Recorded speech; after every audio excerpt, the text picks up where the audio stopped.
En esta pequeña casa que está a mis espaldas está The Fat Duck, el restaurante de Heston Blumenthal, que es uno de los genios de la cocina moderna británica.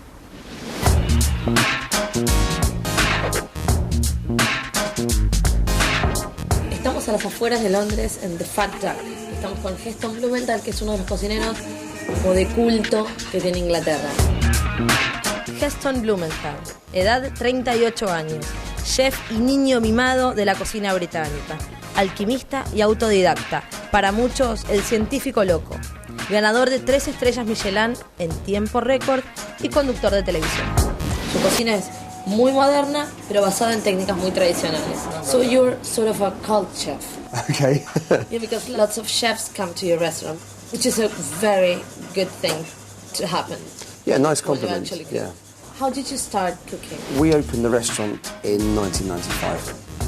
Before then, I was a credit controller. Okay. Natural change, obviously, credit controller as a chef. When I was a kid, my parents, if they went out, they never went to restaurants for dinner. They might go to their friends' houses and take the children with them.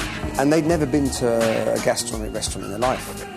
So when I was about 15, 16, my father, he did quite well for himself in business. And we went to France. And they'd read about a restaurant in Provence. And we had the first time gastronomic experience as they did. I'd never experienced anything like this before. From then I thought, this is what I want to do. This is what I want to try and give to somebody else. And I started translating French cookbooks. And no professional training? No, none whatsoever. And what I'd do is, if I were to take one dish, for example, vanilla ice cream, and I became fascinated in what role the individual ingredients played within that dish. Why cream? Why milk, skim milk, semi-skim milk, eggs? Milk. What role do eggs play? What role does sugar play? Were you good at school? No. Los profesores de química y física estarían orgullosos. What happened in 1985? I read a book. Well, I tried to read a book and started to read a book written by an American called Harold McGee. And this book is called On Food and Cooking, The Science and Law of the Kitchen. But in this book, he made a statement, and he said browning meat does not keep the juices in. And now this is something that you're told classically. Of course. You seal. The basic rule. Yeah, seal the meat.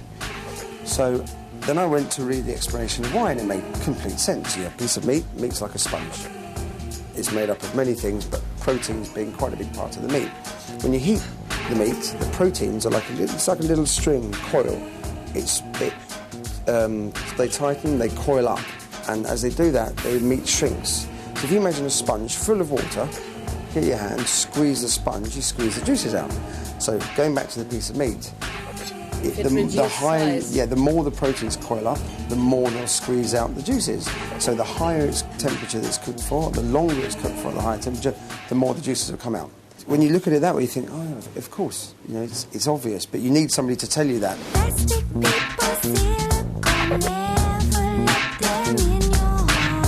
Food science has been around for a long time, but adaptation to gastronomy is a different thing. You have taste and flavour. So we have sweet, sour, bitter, salt, and the fifth taste, which is umami, which is the Japanese or Chinese. They happen in the mouth. Now everything else happens here, in the olfactory bulb. If you hold your nose and bite an apple, you have no apple flavour. So now, if you were to take some salt, put salt in your mouth, no problem. Doesn't matter if your nose is blocked or you have a cold. It's just one. Because it's a taste. It's not a flavour. The science doesn't take place of creativity. It doesn't take place necessarily of technique. It's just a tool. Absolutely. The thing is, when we cook, physical and chemical reactions happen. And there's nothing we can do about it. They're just there. Why do eggs make a custard go thicker? Why does a souffle rise? Why does meat change colour when you cook it? Salt bring juices out? Absolutely, yeah. So those things happen. So it's just, if we could try and understand some of the reasons why, then it's very good to adapt to other areas of the kitchen.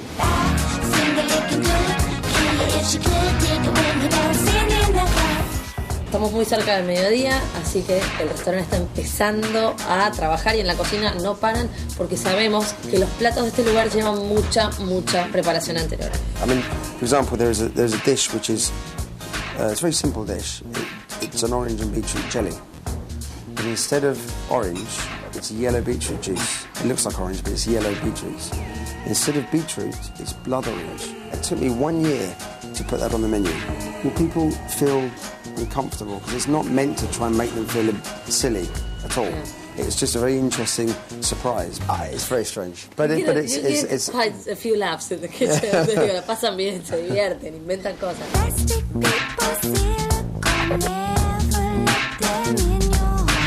Over the years, I've been like a sponge, taking up information from whatever technical... So how old are you? Sorry. I'm 38. Okay, you're younger. Thanks. Okay, well, thank you, Heston, very, very much. Pleasure. Thanks a lot. Very nice. Thanks. Muchas gracias, Heston.